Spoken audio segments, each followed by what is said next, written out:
Pablo nos ha enseñado hasta aquí que los que están en Cristo y están destinados a ser partícipes de su futuro reino, no deben actuar como los que no están en Cristo. Y el apóstol incluye en este actuar a los efectos de lo que él llama palabras vanas. ¿Pero a qué se refiere Pablo por palabras vanas? ¿Y cuáles son las consecuencias de escucharlas y seguirlas? Quédate conmigo para responder estas y otras preguntas más en el estudio de hoy. Bienvenidos sean todos ustedes al programa Lecciones que Transforman.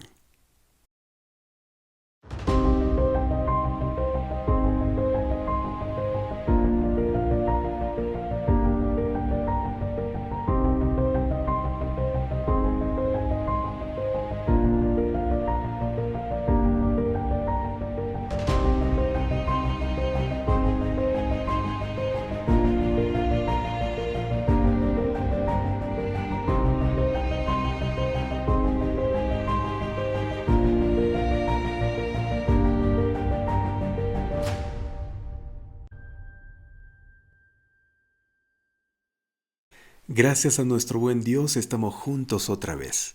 Bendito sea el nombre del Señor, porque Él es bueno y su misericordia dura para siempre. Desde aquí le envío abrazos sinceros y llenos de gratitud a usted que me está acompañando aquí en el programa Lecciones que Transforman. Dios bendiga su vida en abundancia, querido amigo, querida amiga. Siga permaneciendo firme en la fe. No deje que nada ni nadie lo desvíe de los caminos del Señor. Y si por alguna razón usted se desvió o se apartó, le tengo la buena noticia de que usted puede volver. Porque la gracia de Dios se goza en buscar a los que se desviaron y traerlos de vuelta a la comunión con Él. Por tanto, decida volver y el Padre Celestial hará el resto.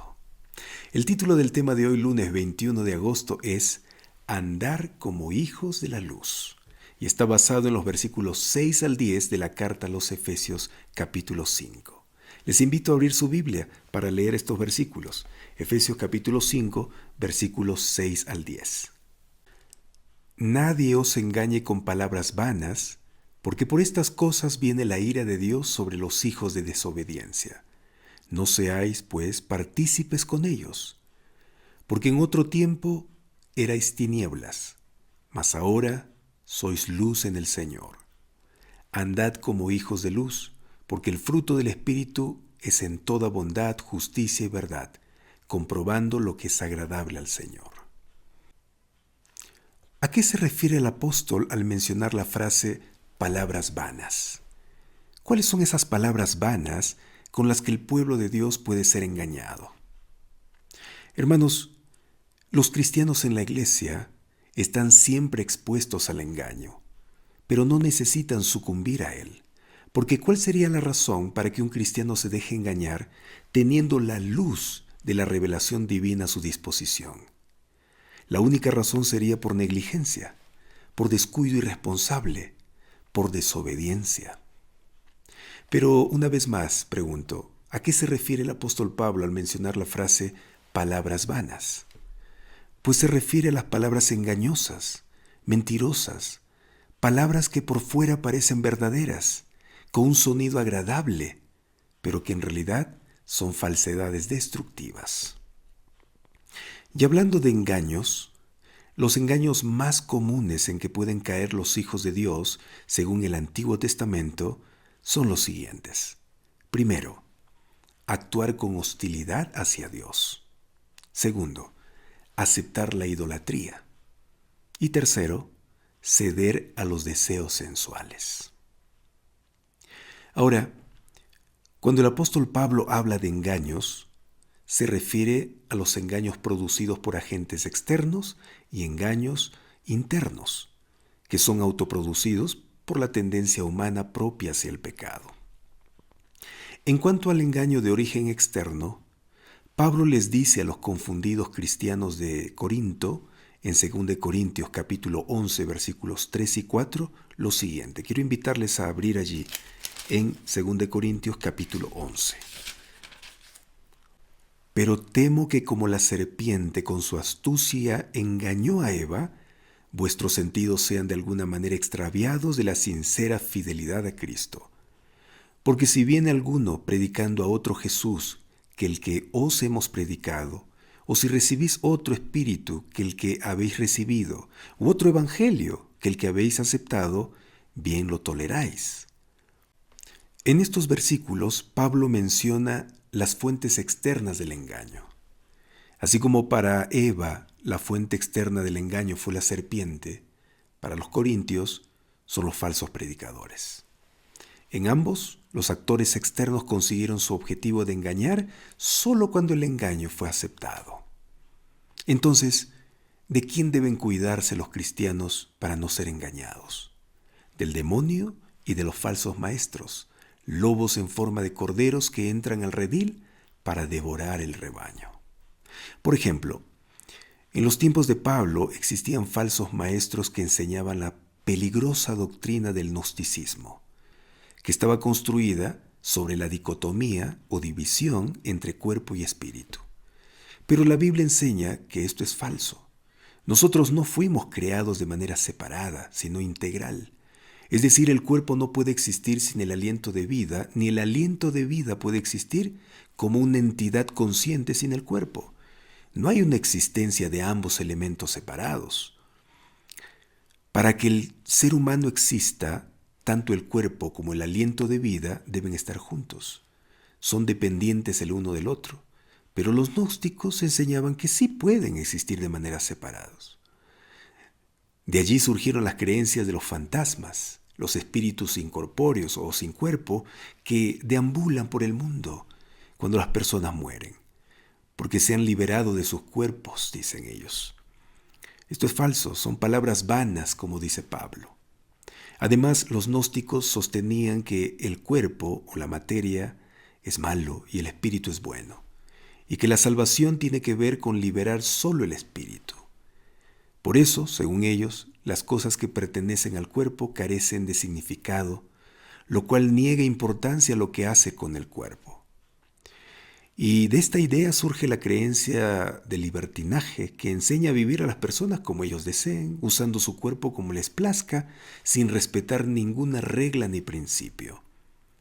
El lema de esas personas que siguen esta creencia es: vive la vida, disfrútala, haz lo que quieras con tu cuerpo, porque cuando mueras lo que importa es el espíritu, no el cuerpo, dicen.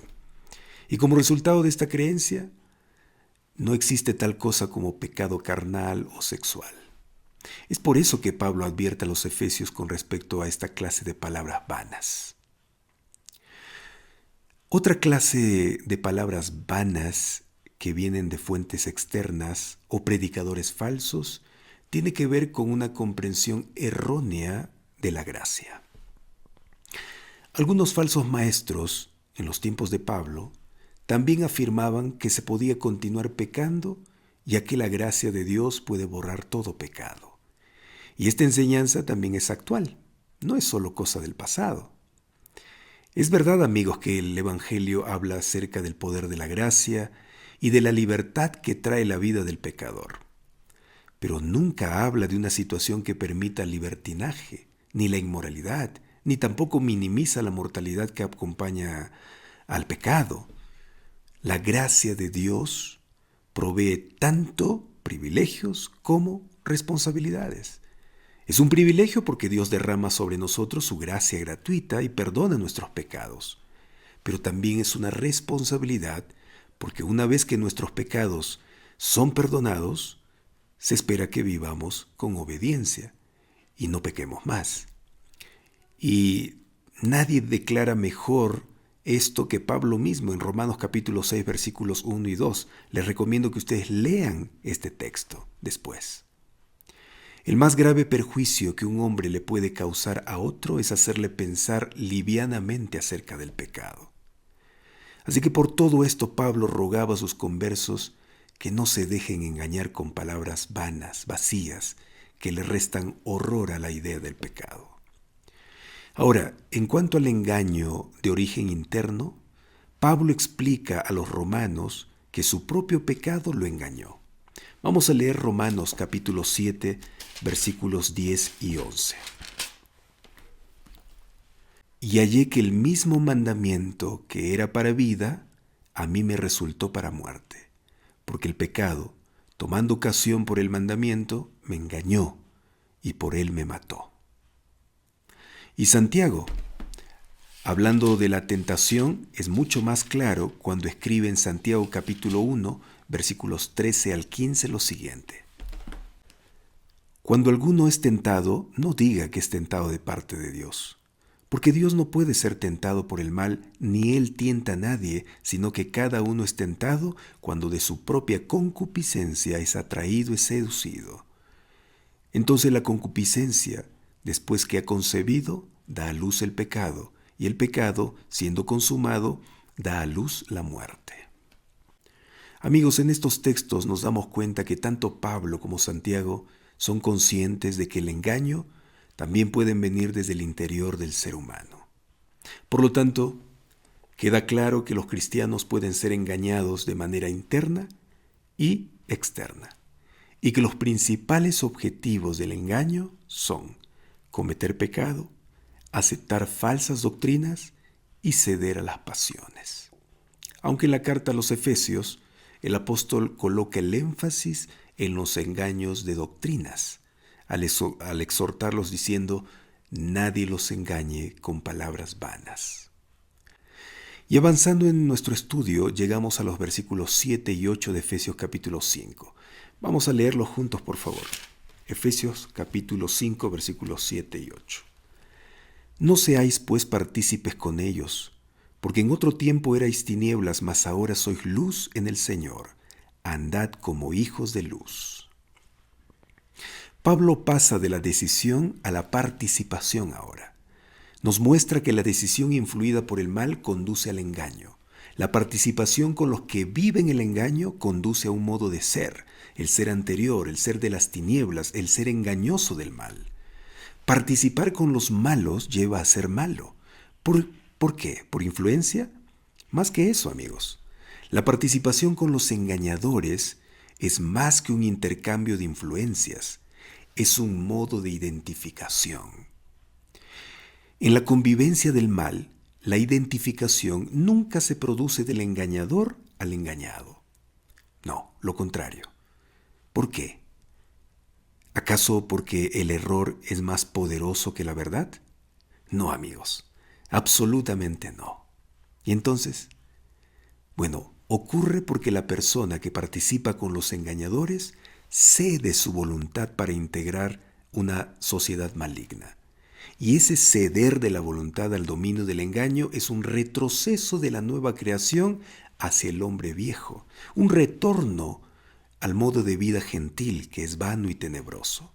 No ocurre por la influencia de los engañadores, ocurre porque cedemos la voluntad al engaño, es decir, porque decidimos por voluntad propia copiar las actitudes, la manera de vida de los engañadores. Porque, fíjense, una persona cristiana puede relacionarse con los engañadores con propósitos misioneros, para sacarlos de la esfera tenebrosa y maligna del engaño. En ese caso, la voluntad de ese cristiano no realiza concesión alguna en favor del engaño. Al contrario, todo su esfuerzo es contra él, porque está luchando para rescatar a los que están engañados. En ese cristiano, su voluntad ejerce el control completo de su persona. Si su voluntad estuviese cegada por el engañoso mal, su decisión favorecería el mal y su modo de vida sería como el modo de vida de los gentiles. No imitaría a Dios y andaría o viviría en tinieblas, es decir, en el engaño y el mal. Ahora, en la última parte del versículo 8, Pablo dice a los Efesios, pero ahora ustedes son luz en el Señor. Lo que Pablo les está diciendo es, hermanos, la voluntad de ustedes corresponde a la voluntad de personas totalmente iluminadas por la presencia del Señor en su vida interior. Si realmente Él está ahí, con esa luz no pueden andar en tinieblas. Y Pablo, amigos, sabe muy bien que los efesios recibieron al Señor porque Él mismo los condujo a Él. Y siendo así, solo le restaba una acción: ordenarles que vivan lo que son, porque el juego de ser y no ser, lo mismo que todo compromiso o armonía con el engaño, es inapropiado para la vida en la iglesia. Pablo les dice, anden, vivan como hijos de luz. Hermanos, Si ustedes se dan cuenta, Pablo les da esta orden de manera firme, sin titubear. Y es que la luz cristiana no es solo para tenerla como si fuera un objeto de posición más o menos transitoria. Es una realidad espiritual para vivirla, y la razón es muy fundamental. La luz del cristianismo, presente en el interior de la persona cristiana, es Cristo mismo. Cristo solo transforma a una persona que vivía en las tinieblas del engaño en una persona que vive la luz de la verdad, pues tiene viva la verdad en su propio ser espiritual. Y desde su interior iluminado, actitudes, decisiones de la voluntad, emociones espirituales, hasta sus acciones externas, toda su personalidad refleja la vida en Cristo, su persona y su estilo de vida, muy apropiado para la vida en la iglesia. ¿Y cómo se cumple el mandato de la luz, de vivir en la luz? Bueno, del mismo modo en que se cumplen todos los mandamientos de Dios, como un fruto del Espíritu Santo. Pablo dice en los versículos 9 y 10, andad, vivan como hijos de luz, porque el fruto del Espíritu es en toda bondad, justicia y verdad, comprobando lo que es agradable al Señor. Hermanos, para vivir como hijos de luz, sí o sí necesitamos la presencia y la actividad del Espíritu Santo en nuestra vida. Pablo dice en los versículos que acabamos de leer que vivir en la luz es tener el fruto del Espíritu Santo, que consiste en toda bondad, justicia y verdad. Y para tener este fruto, nuestra íntima comunión con el Espíritu Santo es fundamental. Si el Espíritu Santo no mora en nosotros, no iluminaremos al mundo. Nuestro interior estará en tinieblas. Nuestras emociones, sentimientos, actitudes, voluntad, pensamientos, todo nuestro ser espiritual estará afectado por la falta de la luz espiritual.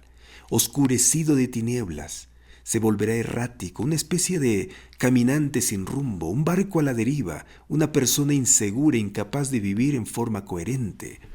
Y lo peor será que toda esa incoherencia resultará visible para los que nos rodean. Porque la incoherencia espiritual, amigos, es la más visible de todas.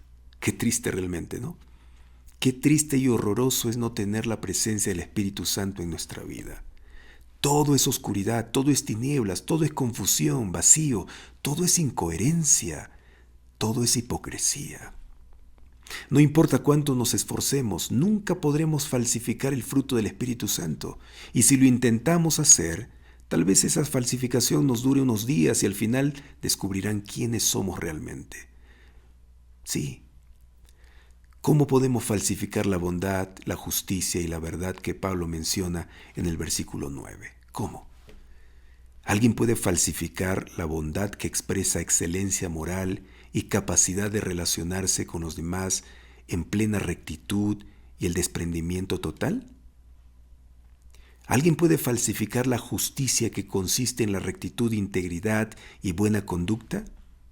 Y por último, ¿alguien puede falsificar la verdad? No me refiero al simple concepto de verdad, ni tampoco a la verdad de un sistema religioso, ni la verdad de un cuerpo filosófico, ni la verdad constitucional legal de un país. No, amigos, sino la verdad de Dios, esa verdad estable, inalterable, eterna como Dios. Es imposible falsificar el fruto del Espíritu Santo. Si no estamos conectados a Él íntimamente, su fruto no será una realidad en nosotros y su luz no irradiará nuestra vida. Por lo tanto, vivir en la luz es vivir en Cristo a través de una comunión profunda con el Espíritu Santo. Y vivir así es la única manera de vivir para la vida eterna. Por eso yo le invito a usted, una vez más, que se mantenga conectado al Espíritu Santo. ¿Y cómo lo hacemos? A través del estudio de la Biblia. Amigos, este libro no es cualquier libro. Este libro no es un libro común, como un libro de historia, de matemáticas o de ciencia por allí. Este libro es la palabra de Dios. Si usted todos los días no lee la Biblia, no reflexiona en ella, no medita, no interioriza, no memoriza, y no lleva a la acción, usted no va a iluminar, no va a ser un hijo de la luz, no va a vivir en la luz. ¿Por qué? ¿Por qué? Porque Cristo es la luz. Él mismo dijo, yo soy la luz del mundo. Y también dijo, escudriñen las Escrituras, porque ellas dan testimonio de mí. Usted quiere recibir luz, tiene que acercarse a la luz, que es Cristo. Y Cristo, a través del Espíritu Santo y su palabra, comparte su luz con nosotros. Sí, amigos, es la única manera. No hay otra, no hay. Repito una vez más, usted no puede irradiar algo que no tiene. Usted y yo andaremos en tinieblas si es que no nos conectamos a la luz. Podremos aparentar luz, pero esa luz se apagará en un instante porque no está conectado a la fuente verdadera de luz, que es Cristo. Por eso, yo le invito e insisto que usted y yo nos conectemos a la palabra de Dios. Pero no leamos por leer la Biblia. No seamos como los fariseos. Amigos, los fariseos se sabían la Biblia de memoria. Ellos tenían la costumbre de memorizar las Escrituras. Pero ¿de qué les sirvió a ellos? ¿De qué? Crucificaron a Jesús. No se dieron cuenta que la luz del mundo estaba frente a ellos. Tuvieron la oportunidad de conectarse a Él, pero no lo hicieron. ¿Por qué? Porque estaban llenos de tiniebla, llenos de orgullo. Sí, de orgullo. Su ego era más grande que los cegaba para no darse cuenta que Dios mismo estaba frente a ellos. No hagamos eso, no repitamos esa historia nosotros. Si vamos a estudiar la Biblia, que sea con humildad, yendo con disposición a escuchar la voz de Dios, a no hacer mi voluntad, sino la voluntad de Él. Hay que estudiar de esa forma. Cada vez que yo me encuentre aquí un texto bíblico donde me hace ver mi condición o me hace ver mi error, yo tengo que aceptarlo. No tengo que maquillar la verdad. La verdad es única. Única, no tengo que acomodarla a mis gustos, a mi voluntad. Vamos a aceptar lo que está aquí. Sí, el estudio de la Biblia es clave, porque ella dice que nosotros nacemos no de corruptible, sino de incorruptible, que es la palabra de Dios. Así es, nacemos de la palabra de Dios. Nuestra vida es transformada a través de la palabra de Dios. Y tiene que acompañar la palabra de Dios la oración. A la palabra de Dios le acompaña la oración. Porque todo lo que tú escuchaste de parte de Dios y lo interiorizaste, lo grabaste, ahora tienes que sacar eso a través de la oración hacia Dios. Y decirle lo que tú piensas, decirle lo que tú has aprendido, pedirle a Él que te ayude a llevar a la acción. Vamos a orar. Y la Biblia dice que tenemos que orar sin cesar. Y orar sin cesar simplemente es mantenerse conectados con Él durante todo el día a través de nuestro pensamiento. Es estar pensando siempre en Dios, siempre en Cristo. Eso es orar sin cesar. Todo relacionarlo con Él. Lo que miro tiene que ser de Dios. Lo que escucho tiene que ser de Dios. Lo que converso, lo que hablo tiene que ser de Dios. Todo tiene que ser Dios. Mi ambiente tiene que ser divino. Y como siempre digo, se van a burlar de ti porque todo hablas de Dios. Todo lo relacionas con Dios. No importa que se burlen, no importa que te digan santulón, cucufato, exagerado, ¿no? No importa. Porque tú tienes un objetivo. Y el objetivo es brillar. Y esa luz va a irradiar naturalmente, amigo. Tú no tienes que esforzarte para brillar. La luz automáticamente se refleja, igual que la luna. La luna refleja, sin esforzarse, con la luz del sol. Ahí está. Simplemente se pone frente a él, al sol, y la luna brilla. Igual nosotros. Tenemos que estar frente a Jesús siempre, conectados a Él, cerca a Él, para poder brillar. ¿Está bien? Eso es lo que tenemos que hacer. Muy bien. Ahora vamos a responder las dos preguntas que aparecen en la lección. Dice, primera pregunta, ¿por qué Pablo exhorta a los creyentes a no convertirse en cómplices, compañeros o partícipes con los pecadores? Usted se ha dado cuenta, ¿no? Cuando leyó Efesios capítulo 5, versículos 7 al 10 dice, no participen con ellos. No participen con ellos. ¿Con quiénes? Con los que hablan palabras vanas, palabras engañosas, ya hemos hablado de eso. Palabras mentirosas, suena bonito, pero es veneno mortal. No participa con ellos. ¿Por qué? En otro tiempo ustedes eran tinieblas, pero ahora son luz en el Señor. Anden como hijos de luz. ¿Por qué Pablo entonces no quiere que participemos? ¿Por qué? Porque amigos, vamos a retroceder. Vamos a volver a la vida antigua, al viejo hombre. Vamos a meternos en las tinieblas otra vez. No hay que participar. Eso no significa, como ya dije también en el estudio, hace un momento, eso no significa que nosotros no vamos a acercarnos a las personas para mostrarles el camino de la salvación.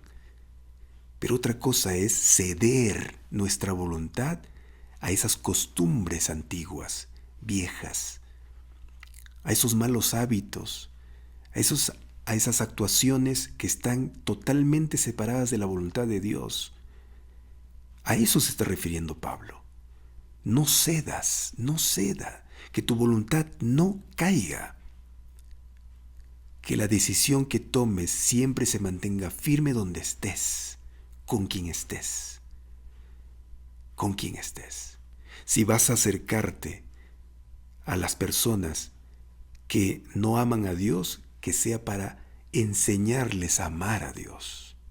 Si vas a unirte a personas que están viviendo una vida mala, que sea para que tú les enseñes a vivir bien, no para que te dejes contagiar, no para que te iguales a esas personas, en el sentido de hablar como ellos, pensar como ellos, actuar como ellos, no, porque tú estás ya en el ámbito de la luz, en el camino de la luz. Tiene que irradiar tu luz hacia ellos. ¿Está bien? Entonces, la respuesta sería, porque sería regresar a la vida antigua del pecado, una vida en tinieblas, una vida vergonzosa. Por eso, Pablo dice, no participen con ellos. No, por favor, si ustedes se van a acercar, acérquense para mostrarles el camino de la verdad, pero no para participar de sus costumbres, de sus malos hábitos, de su forma de ser. No. Muy bien, vamos ahora a la segunda pregunta. ¿Cuáles son algunas de las palabras vanas de las que debemos cuidarnos en nuestros días? Aunque ya hablé en temas anteriores sobre este punto, yo voy a mostrarles nuevamente aquí, en la respuesta, algunas palabras vanas. Recuerden que estas palabras vanas son palabras mentirosas, son enseñanzas falsas de esos falsos maestros. Por ejemplo, la inmortalidad del alma, la gracia pecaminosa, el universalismo, el amor libre, el relativismo cristiano. Todos estos conceptos son palabras vanas. Son conceptos separados de la Biblia, de la enseñanza divina. ¿Sí? La inmortalidad del alma, ya mencioné, ¿no? En el estudio también, que algunos enseñan de que cuando una persona muere sale un espíritu allí, que es consciente, que habla, que piensa. Eso es totalmente falso. No podemos seguir esas enseñanzas. La gracia pecaminosa.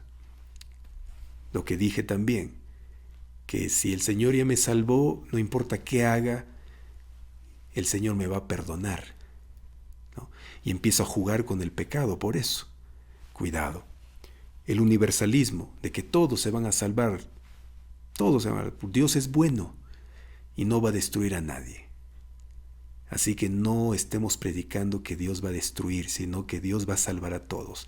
Esa es otra enseñanza falsa. El amor libre. Yo puedo amar como sea, a quien sea, no importa si es varón, si es mujer, no importa. El Señor me ha dado el amor para compartirlo con todos. Y el relativismo cristiano. ¿Qué es relativismo cristiano? De que para mí puede ser verdad esto, para ti otro. No importa. Yo puedo interpretar la Biblia de esta manera y tú de otra manera. Vivamos felices así. No hay una verdad oficial. Fíjense, eso también está en la iglesia. Pablo dice, cuidado, no estén escuchando esas palabras vanas, engañosas. No. Tengamos mucho cuidado. ¿Y cuál es la única forma, amigos, de cuidarnos? Estando en comunión con el Espíritu Santo. Todo vuelve ahí, amigos. Todo vuelve ahí. Todo termina en eso. Comienza y termina en la comunión con Dios. ¿Qué piensa usted de esto? Vamos entonces a llevar a la acción lo aprendido. Debemos andar como hijos de la luz, no como hijos de las tinieblas. Vamos a orar. Querido Señor, gracias por tu palabra, gracias por enseñarnos una vez más cuán importante es mantenernos en comunión contigo para encontrar fuerza de voluntad y tomar buenas decisiones. No podemos volver atrás. No podemos participar ya de las cosas pasadas, las cosas de las tinieblas. No, Señor. Si vamos a juntarnos con las personas que están en ese lugar, que sea para sacarlas de allí, no para compartir esas costumbres malas, esas costumbres viejas. Gracias, Señor, por enseñarnos una vez más y por darnos la fortaleza necesaria. En el nombre de Jesús.